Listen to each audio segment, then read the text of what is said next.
Thanks for that great introduction. So we're going to have a panel which is talking about what's the next consumer meta. And I'm hoping that we're going to get some great predictions out of this. But before we get into what's in the future, I thought it might be handy just to do a bit of a recap in terms of the last few years, because there's been a lot of different metas coming out. Let me know if you think I've missed anything. I probably have. So 2020 to 2021, it was really like DeFi yield farming, I think. And then we had like 21 to 2022 was play to earn. NFTs, PFPs, and art NFTs, that was like all the rage at the time. 23, we had airdrop farming, and I think Sol meme coins were all the rage. 24, we had pump.fun, fully on-chain games and autonomous worlds, I think became quite a big thing then.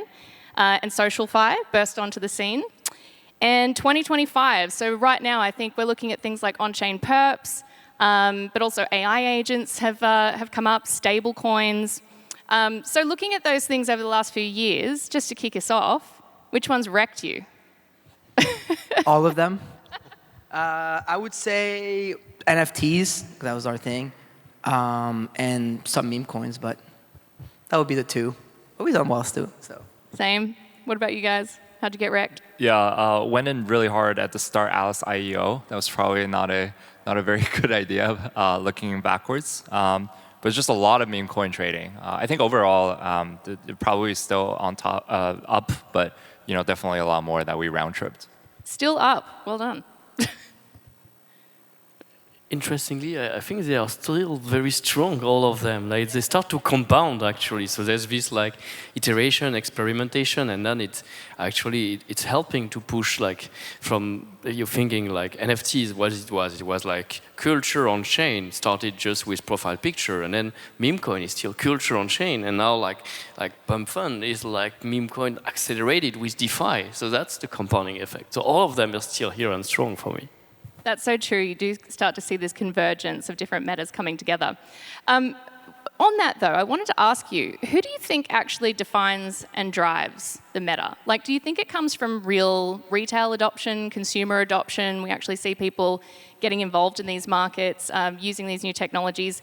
Or is it kind of driven by VCs? Do we see that investment go into certain metas and that is almost like a self-fulfilling prophecy? Or is it even the media? What do you guys think? Like, who actually defines and drives the meta? I think like a lot of the metas are driven by CT, so crypto Twitter originally, like that's where they come. I actually think VCs most of the time come in last. At least like you always have a few core VCs that are early. So for us, it's prediction markets, right? So 18 months ago, was talking to VCs all around the world, and were telling me I'm crazy and this thing's never going to pick up. And 18 months later, every one of them is hitting us back, like, hey, yo, by the way, about this prediction market you've built. I'm like, well, yesterday's price is not today's prices, right? And all jokes aside, like, so I don't think it's that. I think it's people within CT, like ourselves, both of you guys, like what you've built and what you're building. I think like power users within crypto define and create these metas. And then, sure, like sometimes there's an invisible hand that helps media, right? Some people launch campaigns, this and that. So sure, like media picks up on metas. VCs, just like media, do pick up on metas and then invest. Most of the VCs invest at the later stage anyways, right? So I think like the core meta really stems out of like the core group of like power users. If I can add that, I think, well, very, very few people are true innovators in the space. And actually, like the meta comes as like the after story of a success. And the success is essentially defined by few KPIs, but one of the top one is essentially just money. So it's the money that drive the meta, and everyone follows the money. And so fast, with Web3, especially with network effect, with the fact that token ownership provide participation into like sharing the value and the wealth that's generated by those new economies, it's essentially that. So you were one of the first that pushed the play-to-earn meta, for example, but it didn't come randomly. It's become like some people were making money at the core of this. And so even though we were pushing for the idea of like the benefit of ownership, and it's great to have those games with NFT. At the end of the day, the core adoption, specifically on the consumer side, is the money. Yeah, totally agree. And I think it's a self-reinforcing loop. So for example, like Plasma and World Liberty Fi, like a year ago, when they started the vaults, the retail users were there. There were some that started kind of early adopting into these vaults where you're basically just generating yield. But the meta wasn't there yet, right? And it wasn't until recently, actually 2 days until Plasma's launch, so I'm looking forward to that as well, until recently where that meta kind of slowly compounded because more and more people are chasing the wealth effects and the prices are being set as of now. And I think I agree with Seb and Farook as well, where there's only a very, very few number of core users that understand how to drive the narrative, and it all compounds on the fact that they have early stake. So. Awesome. Thank you for helping us kind of just lay that foundation to understand who's actually driving this in the first place. So this talk had 3 different metas in the title, which was gaming, prediction markets, and social. So let's just unpack each one of them and kind of figure out where they are at right now, starting with Web3 gaming. Okay. This is a tough one. Token prices are down. Everyone's struggling with UA. VC money has vastly dried up. I think a lot of people who are not in the Web3 gaming space would probably say that it's been dead for a long time. But recently we've seen Web3 gaming kind of return to its degenerate roots. We've seen these degen games pop up. I don't know if you want to talk about it, Seb, but it was even reported that the Sandbox might be launching a meme coin launchpad. What do you guys think about this particular meta? Like with this, this new meta around degen games, is it enough to revive Web3 gaming? Or if not, like where do you see the trajectory of this meta? Okay, I'll jump on this one first. Well, first of all, to put things and numbers straight, like there's never been even more gamer and transaction on chain in Web3 gaming than before. And so there is this problem of like where the attention is, where the actual usage is on chains. And you look at like what's Web3 gaming space at the moment, and it's more fragmented than it ever was. Like there's so many different chains and large games on those chains now, like from like Telegram Open Network that carried still hundreds of millions of users playing those Web3 mini games, collecting tokens, buying stickers, and so on. Or you have like Avalanche and get like Gunzilla, which like 17 or 18 million players on there. And then you have like rising titles on like more, I would say, OG chains like Ethereum, Polygon, Ronin, and so on that still thrive and grow progressively. The key thing is like those games now, including Sandbox, we are more focused not just on the large number of users with very low engagement, very low LTV, lifetime value per user, and so on. We are more focused on like driving real engagement, real usage, people who are ready to spend their own time and money to play, and they could earn some rewards. And we try to measure it with a metric called return on reward spend. So fun games also translate in games that we are willing to pay for, to play, to buy NFTs and to engage with. And that's, I think, probably one of the future meta, which is starting to see more convergence with what we call Web2 games, free-to-play game, traditional game. And then you have all, like you call like degen, so real money gaming, things like poly market, prediction market on top of gaming. And I think it's another way to that blockchain has enabled to expand through decentralization the possibility of create new revenue stream, create new jobs, and create meta layers around like core games. Yeah, and I totally agree where the way that I think about Web3 gaming, I start with assets. And I think, back in 2021, where there are a lot of metaverse assets, I feel like the games themselves are just a wrapper to amplify whatever asset is in fashion, almost. So the recap we just talked about, 2020 to 2021, it was DeFi-based games, mining, right? There's Alien World, there's Metabox, such and so forth. And then 2021 to 2022, you had NFTs. So the games became a production kind of facility of these underlying assets and then amplified that loop. But there is going to be a spiral effects up and down as well. And then in this day and age, I think there's a lot of new assets being fragmented. The liquidities are all over the place.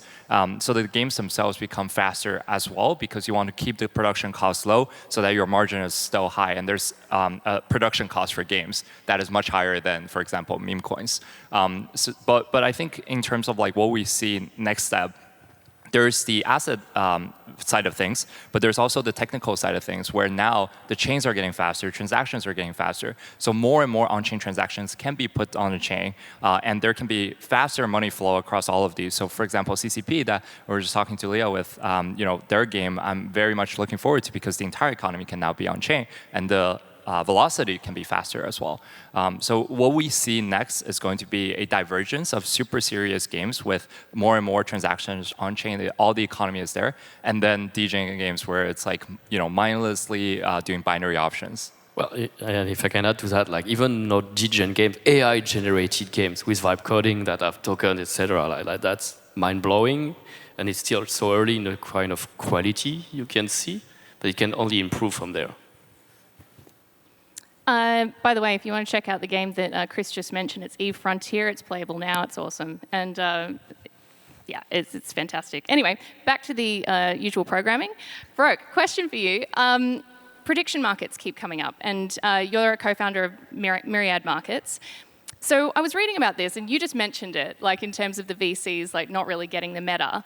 I read the Block reported that this year has been the best year for crypto prediction markets in terms of VC raising. I think it was like something like 216 million raised over 11 deals. What is driving this change now? I mean, prediction markets have been around for a really long time. So what's different for crypto prediction markets right now in 2025? I think poly markets 0 to 1 moment is what changed everything. I think it's pretty, that's the main driver. I mean, we owe as prediction market founders a lot to poly market, right? Like they literally the biggest winner of the United States election in 2024 after Donald Trump was Shane Copeland and poly market, right? The whole of the media around the world had Kamala Harris winning, but the prediction markets had Donald Trump winning, and we saw that was a landslide win, right? And then Kalshi becoming, right, during that time legal in the United States. So once that became legal, which by the way, prediction markets should never be illegal. Like that's insane, right? Thankfully, the new administration, the CFTC, the SEC now working together on helping that and pushing that adoption forward. So it's super cool to be in the space. But I think the answer to your question is very straightforward. It's like this is what's driving it, right? Poly market taking 0 to 1, Kalshi making them legal, and now other companies such as ourselves working on DCM licenses, et cetera, for prediction markets so that we can, offer these contracts in the United States of America, which is huge. So there's that. And then there's the other thing is, for me, a prediction market is not even a meta, right? Like it's an asset class. Like, because a meta comes and goes. We've all seen it. You named a few at the beginning of the panel, saying, hey, which ones you get wrecked on? It's not a meta. Like, I actually, it's a multi-trillion-dollar asset class in the making, right?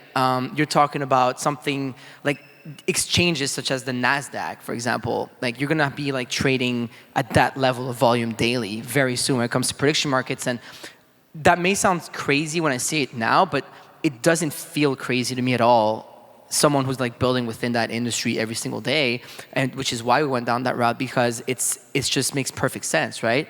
When you talk about the hyper gamification of gaming, for example, this and that, I mean, you could argue that like people just want to be able to have a stake in everything, whether it's when GTA 6 comes out, right, in gaming, or who's going to win the French election, or who's going to, I don't know, like something about like, hey, how long is Farook going to speak during this panel at KBW, right? So it's just like the little things like that people want to participating that you can then build on top of gaming. You can build on top of AI. You can build on top of this, on top of that, on top of every industry. So for me, like this is just like the most obvious asset class, and it doesn't surprise me to see like VC investments and capital pouring into this industry now. All right, the last one on our list, SocialFi. Farcaster in early 2024, they raised a boatload of money, like 150 million.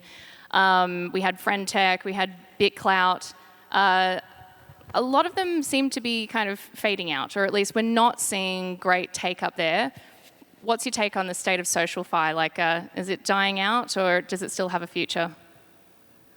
I think trading is inherently social. Yeah. Not sure about like everyone's trading behaviors, but most of the alphas are in group settings, right? And you trade with your friends, you share your upside, and you share your downside as well. And I was talking to my friends. We used to play League of Legends together a lot, like single single game takes 40 minutes. And now we just trade on perp dexes together. The win and the losses are so much faster. You get the dopamine hits with your boys, and then you lose out on the trade, with your boys as well. And I think that loop amplifies your social connections, and that also amplifies your trust because you've gone through a lot, even just on an online setting. And I think that's what Friend Tech was ultimately about, where you had an alpha group where your boys are sharing alpha with the keys, but they just didn't monetize that very, very well. And the loop, obviously, with a progressive web app was a little bit shorter as well. So again, I think SocialFi itself is just trading being socialized, which is already innate behavior. Well, I think it's kind of expected, right? Like when you see these amazing new innovations coming out, people trying to create something Web3 native that has never been done before, a lot of people get upset when it doesn't actually work out, but you kind of need to have that iteration to be able to figure new things out. I mean, what's your take on that? I mean, play to earn certainly was scrutinized in the same way, right? About SocialFi itself, I believe as well, it's... yeah, just in terms of these new models that come out and people get really upset when it doesn't work out, but... Again, back to this idea that experimentation has been essential. And we've seen how we launch things and how they evolve, and NFTs were never thought necessarily to become large collection of content. They were meant to be one on chain, and then we saw that, we need to create collection of 10,000 to distribute to a community. Then we say it's not liquid enough, so let's launch more fractional token and so on. And at the end, for me, the culmination of that has become Launchpads, meme, whether they're pump fund, bonk, etc. And the idea that it can be applied to a meme or it can be applied to an actual person, celebrity, content creator, and it's actually just, it's very powerful, and it's going to become more and more liquid in a way. Everything will become tokenized, liquid, will be launched through Launchpads, and it will be inherently social. And what was maybe missing with the previous example is the value flowing into those tokens, that they were not really yield bearing. It was more like this vanity game to try to value each individual or celebrity or creator token.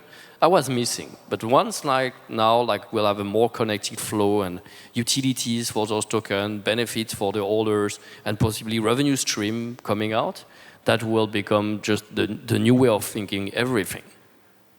And sometimes you need to test, experiment, learn to be able to figure out what works and what doesn't. Okay, we've only got 3 minutes left, so I've got a 2-part question for you, and I'm hoping for some predictions. What do you think will be the meta to define the 2026 cycle? And what do you think we're sleeping on right now? Because I'm thinking they may not necessarily be the same things. I mean, it's not a meta, but I do think prediction markets are going to become an inherent big part of crypto, and then perp dexes are obviously the next, not next big thing, but it's going to become, I think they're going to almost become one as well, right? You're going to be able to date predictions on these perp dexes because it's going to become more liquid as ERC20s, etc. So I think this is what most people are going to start focusing on in the next year, especially if we go into more of a lull of a market, which I never know if that happens or when. I don't like timing that, and I'm not really good at it either. But I do think people just want to have more skin in the game, right? You talked about SocialFi just now. SocialFi is still an inherent part of our entire industry. It's the backbone of it all. Crypto, Twitter is SocialFi in a way.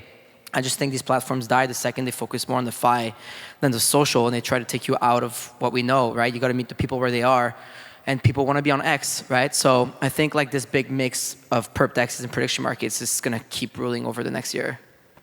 Yeah, I think we've seen a new trend towards AI-based or AI-native exchanges. So instead of placing your limit orders, actually think about the strategy yourself. Now with the code generation, the AI can actually just generate the strategy for you, place the orders, automate all of the trades, and then when you send your kid to school, they're still executing the trades for you. And I think on the other side, that's a very sophisticated type of users, kind of like a cursor for trading. On the other side, you have users who just want to degen it up. So hyper-casual dexes, I think, will be a new form of meta that people will start to notice in the next year as well.